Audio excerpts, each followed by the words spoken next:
صبح سے خبریں چل رہی تھی کہ پیٹرول جو ہے وہ 10 روپے کم ہوگا. 1 روپیہ کم ہوا ہے. یہی ہم عوام کے ساتھ مذاق ہوتا ہے, دکھایا کچھ جاتا ہے اور ہوتا کچھ ہے. آکمس ریزر ایک فلاسفیکل پرنسپل ہے, بڑا انٹرسٹنگ ہے, اور جو بے صبرے لوگ ہیں ان کے لیے یہ سمجھنا بہت ضروری ہے. جب ایسی سچویشن بن جائے یا کوئی ایک ایونٹ آپ کے سامنے ہو جس کی 2 یا 3 پاسبل ایکسپلینیشنز ہو, تو چانسز ہمیشہ اس ایکسپلینیشن یا ہونے کے زیادہ ہوتے ہیں جس ایکسپلینیشن یا سچویشن میں کوئی ازمپشنز نہ ہو. آسان الفاظ میں اگر کچھ ہونا ہے یا نہیں ہونا ہے اس کو صرف ایک ہی چیز سے سمجھا جا سکتا ہے کہ وہ جو ہونا ہے یا جو چیز جو سچویشن ہونی ہے اس سچویشن میں ازمپشنز کم سے کم ہو. یہ ہے آکمس ریزر. اب آپ اس بیسس پہ باقی سب کچھ دیکھیں. اب جو لوگ ازیوم کرتے ہیں کہ یہ ایسے ہی چلتا رہے گا, وہ تھوڑا ہسٹری پڑھ لے اور تھوڑا پاور پالیٹکس کے جو لاز ہے سمجھ لیں, سب سمجھ آ جائے گا. ایسے نہیں چلنا ہے. حامد میر صاحب کہتے ہیں کہ ڈیل ٹھکرائی ہے خان صاحب نے اور پاکستان میں ایسا کوئی پہلا لیڈر آیا ہے. Very good, agreed. وہ ادھر سے منیف فاروق صاحب کہہ رہے ہیں کہ نہیں کوئی ڈیل نہیں ہے, اور عمران خان صاحب منتیں کر رہے ہیں. عمران خان صاحب تو سب کچھ ماننے کو تیار ہو رہے ہیں, بس پاور کے بھوکے ہیں ہم, بس وہ نہیں ہو رہا ان سے. یار بیچارے منیف فاروق صاحب نے تو پورا اپنا کریئر تباہ کر دیا ہے. ترس آ رہا ہے مجھے ان پہ. کس زمانے میرا رابطہ ہوتا تھا ان کے ساتھ. مطلب آپ سوچیں, جو بندہ اگر ابھی بھی, مطلب خان صاحب کے بارے میں اگر ابھی بھی وہ چاہیں نا تو وہ جیل سے باہر آ سکتے ہیں, ابھی بھی اگر چاہیں. اس میں کوئی دو رائے نہیں ہے, کوئی شک نہیں ہے. لیکن چلیں یہ لوگ اپنی ہوا میں اڑتے رہیں. بٹ میرا ایک سوال ہے کہ آپ پی ٹی آئی کے دوستوں سے اور ان لوگوں سے جنہوں نے پی ٹی آئی کو ووٹ دیا ہے ان سے ایک سوال ہے. آپ کے ووٹ کو سیکیور کرنے کے لیے وہ شخص آج بھی جیل میں ہے, اور آپ یہاں مایوس ہو رہے ہیں اور آپ یہاں غصہ ہو رہے ہیں. بھئی آپ پہ تو ذمہ داری آتی ہے, اور یہی چیز آپ کی یہ مایوسی ہے نا مین, جو یہ چیز خان صاحب کو افیکٹ کرے گی, یہ پی ٹی آئی کو افیکٹ کرے گی, یہ اس پورا جو ایک ریزسٹنس بیٹھی ہوئی ہے یہ ساری افیکٹ ہوگی. اور دوسرا یہ جو پی ٹی آئی آپس میں لڑے جا رہے ہیں پی ٹی آئی والے, یار یہ شیر افضل مروت, فواد خان صاحب, ان سب کی باتوں کو آپ اس طرح دیکھیں کہ جو شخص پی ٹی آئی کی پالیسی, پی ٹی آئی کی سیاست یا اس کے لیڈر کا نیریٹو یا اس کے لیڈر کی سٹرگل پہ نقصان دے رہا ہے, خلل پیدا کر رہا ہے, وہ بندہ غلط ہے. اس چیز کو آپ ایسے دیکھیں. فار انسٹنس اس وقت بحث ہے کہ شیر افضل صحیح ہے غلط ہے, یا یہ سلمان اکرم راجہ صاحب غلط ہے. اس وقت کس کی باتوں پہ پارٹی کو زیادہ نقصان ہو رہا ہے, آپ کا یہ سوال ہونا چاہیے, اور پھر آپ کو جواب مل جائے گا کہ کون غلط ہے. اب ظاہر ہے شیر افضل صاحب اگر چاہ رہے ہیں کہ میں آگے رہوں, میں نے اتنا کچھ کیا ہے, باقی تو پہلے پیچھے رہے, تو استاد ویسے سیاستدان تو بن جاؤ پہلے. صرف بولنے اور چیخنے والا سیاستدان نہیں بنتا ہے, خاص کر کے منہ پھٹ انسان جس کی کوئی اسٹریٹجی نہ ہو. پھر سوال ہے کہ فواد چودھری غلط ہے یا شعیب شاہین. اب ظاہر ہے فواد چودھری کیونکہ وہ بندہ ویسے ہی پلانٹڈ تھا پہلے بھی اور اب بھی پلانٹڈ رہے گا, وہ لایا ہی پارٹی میں اس لیے جا رہا ہے. میں نے آپ کو ہمیشہ کہا ہے کہ خان صاحب سے کہا جائے گا کچھ لوگ اندر کرو کچھ لوگ باہر کرو, یہی ہوتا ہے. اور اگر خان صاحب تو ویسے تو اس وقت تو خان صاحب بہت ہی کوئی الگ موڈ میں چل رہے ہیں. ویسے اگر خان صاحب اس وقت فواد کو پارٹی میں لا رہے ہیں تو ظاہر ہے کہیں نہ کہیں کمپرومائز تو ہے, بٹ یہ سب ارریلیونٹ ہے. چاہے شعیب شاہین, فواد, سلمان, سارے ارریلیونٹ ہے سر. میٹر کرتے ہیں خان صاحب, اور یہ ساری خبریں کس کو ہرٹ کر رہی ہیں؟ ظاہر ہے خان صاحب کے کاز کو. سو اب مایوسی کی خان صاحب کے کاز کو ہرٹ کرے گی, اور یہ اسکرمشز جو بٹوین دا پارٹی اس کے چل رہے ہیں ظاہر ہے یہ بھی خان صاحب کو ہرٹ کریں گے. ادھر خان صاحب کہیں سے بھی محسوس نہیں ہو رہا کہ وہ ہرٹ ہو رہے ہیں. وہ تو اپنی کسی بھی چیز سے اپنے کاز سے پیچھے ہٹنے کو تیار نظر نہیں آ رہے.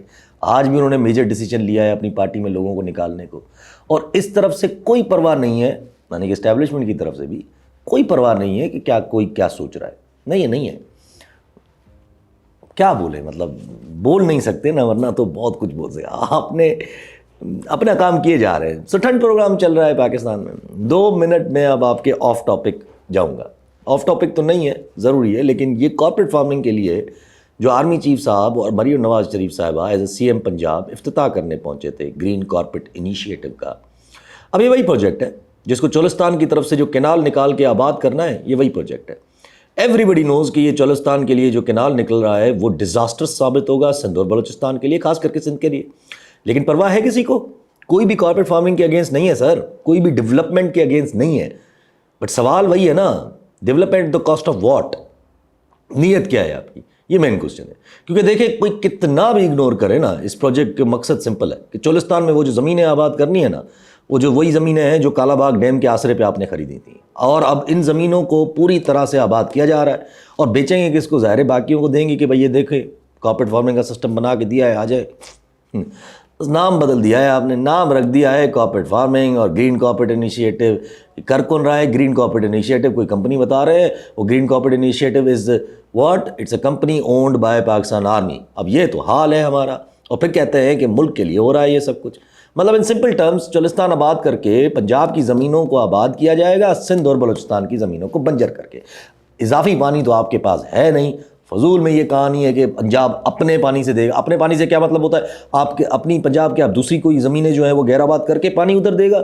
ظاہر نہیں دے گا، تو ایکسٹرا پانی کہاں سے آیا پنجاب کے پاس؟ وہ ایکسٹرا پانی ہمارا جائے گا۔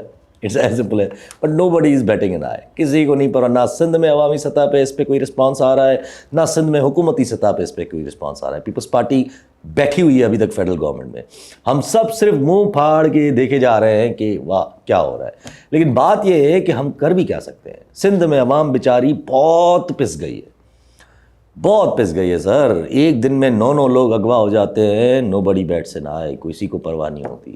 It's like a Stockholm syndrome. ہم کسی زمانے میں اردو اسپیکنگ کا مذاق اڑاتے تھے کہ وہ ایم کیو ایم کے لے کے وہ اسٹاک ہوم سنڈروم میں آ گئے ہیں۔ ہم بھی اب سندھ میں، پورا سندھ جو ہے وہ اسٹاک ہوم سنڈروم پہ چلا گیا ہے۔ آپ پہ جو قابض ہے آپ اسی سے آسرا لگا کے بیٹھے ہیں کہ وہ وہی کرے گا جو کرے گا۔ اچھا یہ جو آسرا ہے نا، یہ ہم پاکستانیوں کو جنرلی عادت ہے ہر جگہ پر، پورے ملک میں ہم سسٹم میں بھی تو آسرا لگا کے بیٹھے ہیں نا ابھی تک، اسٹیبلشمنٹ میں خود بھی آسرا لگا کے بیٹھے ہیں ابھی تک، بہت سارے لوگ بڑھا کے بیٹھے ہیں، بھلے کتنا بھی ان کو غصہ ہو اسٹیبلشمنٹ میں۔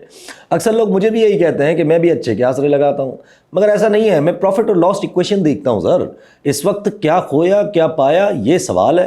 سب کرنے کے باوجود بھی، میں پہلے بھی بتا چکا ہوں، سب کرنے کے باوجود بھی آپ نے کیا کر لیا ہے؟ پاپولیرٹی کو ڈینٹ دے پائے؟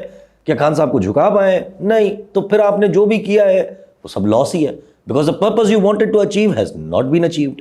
It's as simple as that. باقی آپ کس پہ کتنا ڈنڈا چلایا، کتنا کس کو پیچھے کیا، کتنے ججز اڑائے، کتنے لوگ غائب کرے، پیکا کا قانون لے آئے، یہ سب باتیں کسی کام کی نہیں ہیں۔ بس اس کا مطلب ہرگز یہ نہیں ہے کہ رک جائیں گے، رکیں گے بھی کبھی نہیں، رکیں گے صرف تب جب مفادات کا ٹکراؤ آئے گا، یہ مین پوائنٹ ہے۔ اور جب مفادات کا ٹکراؤ آئے گا تو پھر کوئی نہیں سوچے گا کہ کس کی کیا پریفرنسز ہے، پھر سب کچھ مان لیا بھی جاتا ہے اور سب کچھ دیا بھی جاتا ہے۔ اور یہاں اگر میں اوکمس ریزر جو میں نے شروع میں ذکر کیا اس کو لے آؤں تو جو دنیا کے حالات ہیں اور جو ملک میں افراتفری ہے وہ مفادات کا ٹکراؤ لائے گی، یہ ضروری ہے۔ یہی میری آسان الفاظ میں مفادات سیکیور ہوتے ہیں، دیکھیں سمپل ٹرمز میں مفادات آپ کے سیکیور ہوتے ہیں انٹرنیشنل پالیٹکس پہ، ورلڈ آرڈر پہ۔ اس وقت کہیں سے مفادات سیکیورٹی کا کوئی آنسر مجھے نظر نہیں آ رہا۔ تو یہاں جو میری ازمپشن ہے وہ صرف ایک ہے کہ ان کے مفادات ٹکرائیں گے، ویئرز اگر وہاں کی ازمپشن دیکھوں تو وہ یہ ہے کہ خان صاحب ٹوٹے گا، لوگ مایوس ہوں گے، سندھ میں کینال سے کوئی رسپانس نہیں آئے گا، چولستان آباد ہوگا، کارپوریٹ فارمنگ شروع ہوگی، اس میں سے پیسے آئیں گے، کے پی کے کا سینٹیمنٹ کچھ اور کہیں ٹرن نہیں لے گا، بلوچستان میں کشیدگی کہیں اور نہیں جائے گی، اکنامی بہترین ہو جائے گی، ایس آئی ایف سی سے عرب انویسٹمنٹ آ جائے گی، مائننگ سے ہم کمائیں گے، آئی ایم ایف سے ہم اگریمنٹ کر لیں گے، رکاوٹ بھی نہیں آئے گی۔ حالانکہ آئی ایم ایف تو آپ کے سر پہ کھڑا ہوا ہے، کہاں سے رکاوٹ نہیں آئے گی، خیر، لیکن ٹی ٹی پی کو بھی ہینڈل ہو جائے گا، افغانستان پہ ہمارا کنٹرول بھی ہو جائے گا۔ آج ہی یو این کی رپورٹ دیکھ لیں آپ، ٹی ٹی اے کھلا ٹی ٹی پی کو سپورٹ کر رہا ہے، یہ سب مان رہے ہیں، اور ٹی ٹی پی آپ کے لیے عذاب بنا ہوا ہے، یہ بھی ظاہر ہے۔ اور یہاں اگر انڈیا کو اس سین میں ایڈ کریں، اسپیشلی جب یو ایس اے کی ڈیفنس کیپیبلٹیز بڑھاتا جا رہا ہے جو انڈیا کی، تو کیا رہ جاتا ہے سر ہمارے پاس؟ اور جو یہ ازمپشن ہے کہ ٹی ٹی اے سے اسٹیٹ لیول نیگوسیشنز ہو کے کچھ مسئلہ حل ہوگا، وہ task he P T I کے پاس ہے، اور پی ٹی آئی وہ ہے جس کو آپ سسٹم سے باہر رکھنا چاہتے ہو۔ یو سی کتنی ازمپشنز ہیں، وہ کتنے فلاڈ ازمپشنز ہیں، اور میری ازمپشن کیا ہے؟ ان کے مفادات کا ٹکراؤ شروع ہوگا، بیکاز میں یہ جانتا ہوں کہ جس سچویشن پہ ہیں اس سچویشنز میں میجر شفل یا میجر شفٹ کی ضرورت ہے، خاص کر کے اپنی فارن پالیسی اور ان ساری چیزوں کو لگانے کے لیے، اگر یہی سسٹم اور سسٹم سے جڑے مفاد کو سیکیور کرنا ہے تو۔ Right now we are just trying to make keep our self relevant in the world stage. کبھی ہم چائنا چلے جاتے ہیں، وہ بھی اس وقت جب انڈیا یو ایس اے جا رہا ہوتا ہے، مودی ٹرمپ میٹنگ میں بھرپور اندازہ ہو گیا ہوگا نا ہمیں کہ ٹرمپ انڈیا کو کیا اور کس طرح کا فیور کرنے جا رہا ہے۔ اس خطے کے ڈائنامکس ہل جائیں گے، اور اگر اسی رفتار سے امریکہ نے انڈیا کو سپورٹ کیا تو پھر تو بس اللہ ہی حافظ ہے۔ اور جب ڈائنامکس ہلنے پہ آئیں گے ظاہر ہے آپ کے پاور ڈائنامکس آپ کے بھی ہلیں گے اور یہی چیز مفادات کا ٹکراؤ شروع کرے گی. ہم چائنا کے پاس گئے دکھانے کے لیے کہ ہم بھی کچھ ریلیونٹ ہیں، لیکن نہ کچھ چائنا نے دیا ہمیں اور نہ آسرا دیا ہے. یو ایس اے کا ریسپانس کی امید تھی ہمیں کہ شاید وہاں سے کچھ آ جائے کہ اس کو یہ ڈر نہ ہو کہ دیکھیں یار پاکستان چائنا کی گود میں نہ بیٹھ جائے تاکہ وہ کچھ کہے ہمیں. اتنا تو یو ایس اے کو بھی اندازہ ہے کہ چائنا پاکستان کو اپنی گود میں کبھی نہیں بٹھائے گا، اسپیشلی وین چائنا کو بھی اندازہ ہے کہ پاکستان جو ہے وہ ڈبل گیم ہمیشہ کھیلتا ہے. مفادات کو سیکیور کرتے ہیں سر ورلڈ پالیٹکس کرتی ہے، یہ یاد رکھیں. اور جب ورلڈ پالیٹکس میں شدید چینجنگ آ رہی ہے تو ظاہر ہے آپ کے مفادات بھی اس سسٹم کے ساتھ جو ہیں وہ سیکیور نہیں ہے. آپ جے ڈی وینس امریکن کے جو وائس پریزیڈنٹ آئے اس کی میونک میں کی ہوئی تقریر سن لیں، ان سے کیا کیا باتیں کی ہیں اس نے. جب وہ کہہ رہا ہے کہ پولیٹیکل پارٹیز کو دبانا، اپوزیشن لیڈر کو اندر رکھنا، یہ سب کام چھوڑ دیں. اشارہ تو اس کا جرمنی کی طرف تھا لیکن جرمنی سے کہہ سکتا ہے تو آپ کیا ہے. یوکرین پہ انہوں نے کلیئر سگنل دیا ہے ہاتھ نکالیں یوکرین سے، اور اگر نہیں نکال رہا ای یو یوکرین سے ہاتھ تو پھر ای یو یورپین یونین پیسے خود دے. سو اٹس نیئرلی امپاسبل کہ دنیا کے اس منظرنامے میں آپ کے مفادات سیکیور رہیں. ہاں ٹھیک ہے، وقتی طور پہ آپ سیکیور محسوس کر رہے ہوں گے خود کو، but that's not going to work. I M if آپ کے ملک میں کھلے طریقے سے گھس چکا ہے، کھلے طریقے سے. اب تو شاید اسٹیبلشمنٹ کے اپنے جو قریبی دوست حضرات ہیں ان کو بھی آگ لگ رہی ہے کہ یہ سپریم کورٹ بار ایسوسیشن سے کیوں مل رہا ہے. سر صبر کریں، اب تو وہ الیکشن کمیشن کے چیئرمین سے بھی الیکشن کمیشن کے وہ چیف الیکشن کمشنر سے بھی ملنا ہے. ابھی تو 24 پتہ نہیں مارچ فیبرری کے اینڈ میں ایک اور وفد آنا ہے، مارچ کی سٹارٹ میں ایک اور وفد آنا ہے، اپریل کی سٹارٹ میں ایک اور وفد آنا ہے. Sir I M F means west, ٹھیک ہے نا، ویسٹ. اور اس سے بڑھ کر مطلب آپ کتنا کمپرومائزڈ ہوتے جا رہے ہو اور پھر کہتے ہیں ہم چھوڑ. چائنا گھاس بھی نہیں ڈال رہا ہے. آپ کو امید تھی چائنا سے، آپ نے ابھی بھی صدر صاحب آپ کے بیٹھ کے تعریفیں کر رہے ہیں ان کی، لیکن وہ کہتے ہیں صدر صاحب کہ چائنا یار اچھا ملک ہے، وہ دوسرے ملکوں میں انٹرفیئر نہیں کرتا ہے. تو ہاں جی، آپ کو اب وہ ملک یاد آ رہے ہیں جو انٹرفیئر نہیں کرتے ہیں. عرب انویسٹمنٹ کا بھی ہمیں کوئی آسرا نہیں ہے. اب تو عرب بیچارے غازہ والے مسئلے میں پھنس چکے ہیں. اب تو بتایا جا رہا ہے کہ عرب سمٹ جو ہے ہونے جا رہا ہے جس میں کوئی 4 ملک اکٹھے ہو رہے ہیں، ایک نیا فارمولہ لا رہے ہیں. اور فارمولہ اس طرح کا ہے کہ 4 عرب ملک یعنی کہ سعودی، یو اے ای، جارڈن اور ایجپٹ، یہ 4 پرپوزل تیار کر رہے ہیں کہ کسی طریقے سے امریکہ کو یہ منوائیں یا منوایا جائے کہ وداؤٹ ڈسپلیسنگ پیپل، مانے فلسطینیوں کو ادھر ادھر بھیجنے سے بجائے ہم 4 ملکوں کو یہ سونپا جائے کام کہ ہم غزہ کی ریہیبلیٹیشن کریں. اب یہ 4 ملکوں کو سونپا جائے، مطلب سعودی، یو اے ای، ایجپٹ اور جارڈن، چاروں ہی امریکن کیا کہیں ہمیں کھبے ہیں، اور اسرائیل جو ہے وہ سجا ہے. تو مطلب اور حماس کے سائڈ لائن کرنے کی باتیں کر رہے ہیں یہ 4 بھی. اب اگر یہ منظرنامہ ہے کہ حماس کو عرب ورلڈ ہی اگنور کرے گی، تو پھر you can very well understand کہ فائنلی غزہ، اسرائیل، فلسطین، یہ معاملہ سیٹل ہونے جا رہا ہے.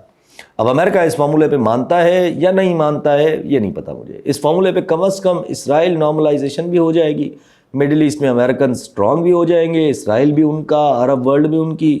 اور پھر ایران جو اکیلا پھر بھی کچھ جواب دیتا ہے وہ بیچارہ بالکل آئسولیٹ ہو جائے گا. And there are high chances کہ فائنلی پھر ایران سے اس کی ظاہر ہے نیوکلیئر کیپیبلٹی بھی چھین لی جائے یا ختم کروائی جائے. پھر کس کا نمبر ہے یہ ہمیں سب کو پتہ ہے کہ پھر کس کا نمبر آنا ہے. سو آئی ڈونٹ تھنک سو کہ ہمیں کیا آسرا ہے یا اس سسٹم کو کیا آسرا ہے. I go by history and laws of power politics. آپ کا یہ سسٹم چلے گا تو نہیں، اب کھینچ لیں کچھ ٹائم اور، خیر ہے کھینچ لیں، کچھ زیادہ فرق نہیں پڑے گا. آپ خان صاحب سے اگینسٹ اب اس جگہ پہ کھڑے ہو، خان کے اگینسٹ جا کر کہ اب 2 ایسی چیزیں مسئلے پہ آئی ہوئی ہیں جو سب کچھ ہلا رہی ہیں. ایک ہے ویسٹرن انٹرسٹ، دوسرا ہے سسٹم کا انٹرسٹ اور سمپلی اسٹیٹس کو کا انٹرسٹ. اس میں آگے بڑھے وداؤٹ ایڈریسنگ دا ایلیفنٹ ان دا روم، یا پھر ایلیفنٹ کو اور سائڈ پہ کر دیں اور آپ کے مفاد سیکیور رہیں، یہ ناممکن بنتا جا رہا ہے. اس لیے ویٹ کریں، یہ کہانی اب وہیں جائے گی جہاں سسٹم سے لڑے گا. میں بار بار کہتا ہوں رمضان میں افطار پارٹیوں پہ اتحاد بنیں گے، عید کے بعد چیخنا شروع ہوگا اور ہم بیٹھ کے دیکھیں گے کہ واہ انقلاب آ گیا. دراصل وہ پھر ایک نیا سسٹم ہے.